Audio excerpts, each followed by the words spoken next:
Good afternoon, guys. David back with another cryptocurrency update. This is episode number 6 of the Ripple Effect. I want to thank you guys first off for all liking the videos, for commenting and subscribing to the channel. Definitely for everybody who's been sharing my videos. Greatly appreciated. All the support definitely means a lot. Not only to me, but just to the growth of the market.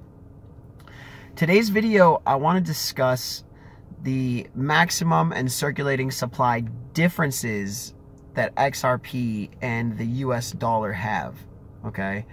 The United States dollar, which is the money that most of us have in our banks and on our credit cards, and we go to work and we earn this money, is basically a limitless currency, okay?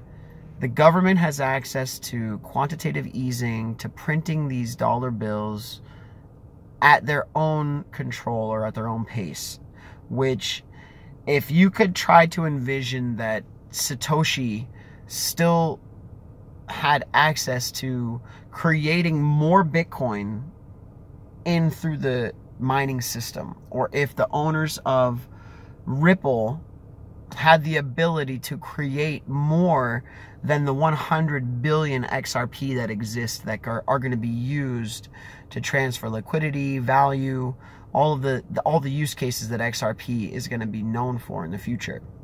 100 billion only, 21 million only in Bitcoin.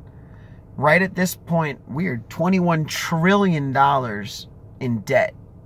I think it's called unfunded liabilities. And so it's $21 trillion in debt that United States has only on their paper currency, and they have the ability to print as much as they would like. So there's one of the actual differences between the currency that we use and believe in, which is an asset that has no backing and no ceiling, because they can make as much of it as they would like. It would be like if I gave you $1 and I told you that your dollar was the only one in existence. Your dollar would be worth $1. But if the next day I, as the government, decided to create another dollar, your dollar would be now worth half as much. Okay? Because there's now 2 in existence. Okay? Now, this is exactly what's been happening over the course of time, is that the dollar has just been printed and printed and printed. So the first dollar that was printed, we now have 21 trillion extra dollars. There's no way that this system can go on forever.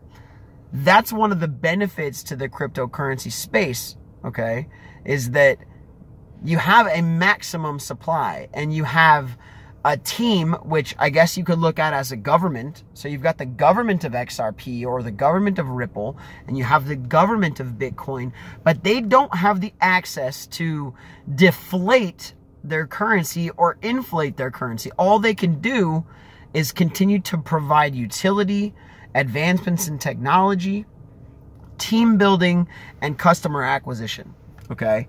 So that's one huge thing, is that you're not going to wake up tomorrow and there's going to be 200 billion XRP. No point in the future is there going to be more than 100 billion XRP. Now, the benefit is that we can trade in fractions of an XRP or fractions of a Bitcoin, which means no matter what the valuation is, we don't have to make more of them. We can just adjust the value of them, okay?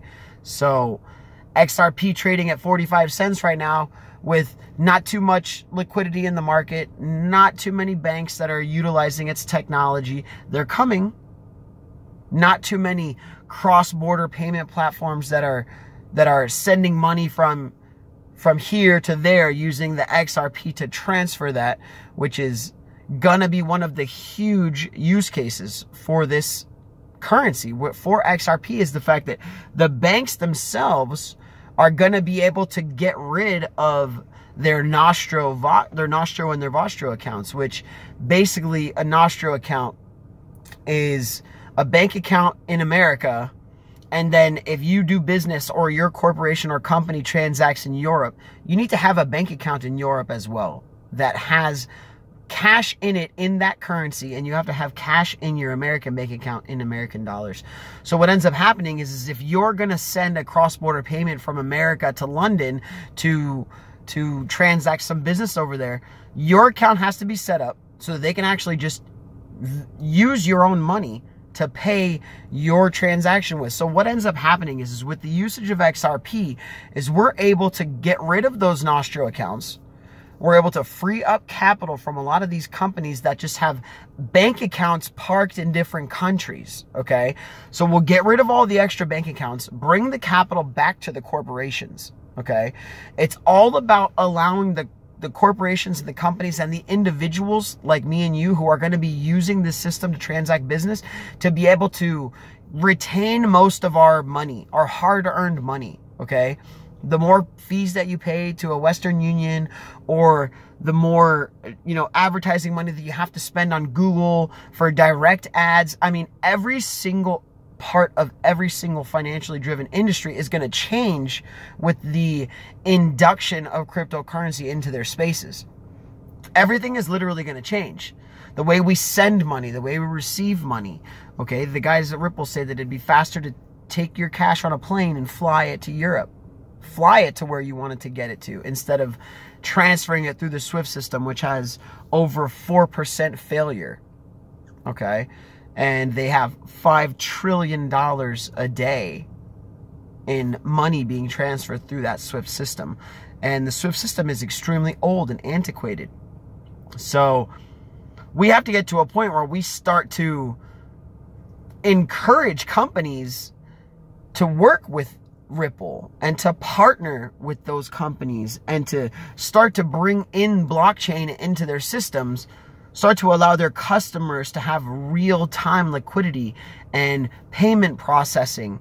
And just like Visa, there's cards that would exist. So my buddy asked me the other day, he said, what can I spend it on? How can I use it?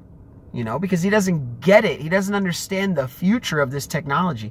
He doesn't understand that it already exists, that you can use and spend your crypto on a day-to-day basis if you would like. You can sign up with companies like BitPay directly that will send you a debit card that's directly linked to your crypto. So if you're one of those longtime believers and have taken all of your cash out of your banks and have it all in crypto, and are having a hard time spending your crypto because it's stuck on your exchanges, go out and get a Wirex card, get a BitPay card, start using your crypto in your everyday transactions, okay? Like seriously, just go out and start to spend it, especially if it's going to be money that you're spending in dollar anyway. You could just push all of the crypto into dollar or vice versa, or all of your dollar into crypto. It really depends on where your comfort levels sit right now exactly. Mine personally, I'm out of dollar and I'm out of traditional investments. I'm fully invested in this crypto space. I'm a man of little means. I don't have a big bag. I'm somebody who works very hard to acquire that little bit of XRP that I can in the time that I believe that it is acquirable. There's going to be a time in the future where this currency is not going to be attainable. I believe really that it's going to be extremely expensive. If you know somebody with money right now, you should definitely start to push them in the direction of learning the history of dollar and learning the history of inflation and deflation and hyperinflation. Okay? This dollar that we use is going to be printed into complete devaluation. There will be a new system or a new dollar that's put in place of this United States dollar, and it will become the new king, if you want to call it that. Okay? So you got to kind of be on the lookout. Understand that there has been an extreme devaluation in the paper that's in your pocket right now since 1971. And they're only going to create more of it. Our XRP, our Bitcoins, those aren't going anywhere. Especially if you don't sell them. Understand that is a fact. If you don't sell it, it's not going anywhere. And they can only devalue it based on manipulation, because they cannot create more. Unless the Ripple team was to release all the 60 billion they have in escrow just to hit the market, that would be a problem. But I don't see the Ripple team doing that, because they held this XRP. They held it through the last bull run. It was valued at over $3.80 a share, which would have put their valuation astronomically high. Chris Larson and Brad Garlinghouse were literally they were some of the richest guys just based on the valuation of XRP and it going up. So definitely hold your bags, continue to do research, start to learn the history of money, learn what the gold standard was, learn about the Bretton Woods. I mean, you have to start to really educate yourselves on the history of finances in order to know what's going to possibly come down the pipeline in the future. Anyway, thank you guys very much for watching the video. If you made it to this point in the video, I really do appreciate it.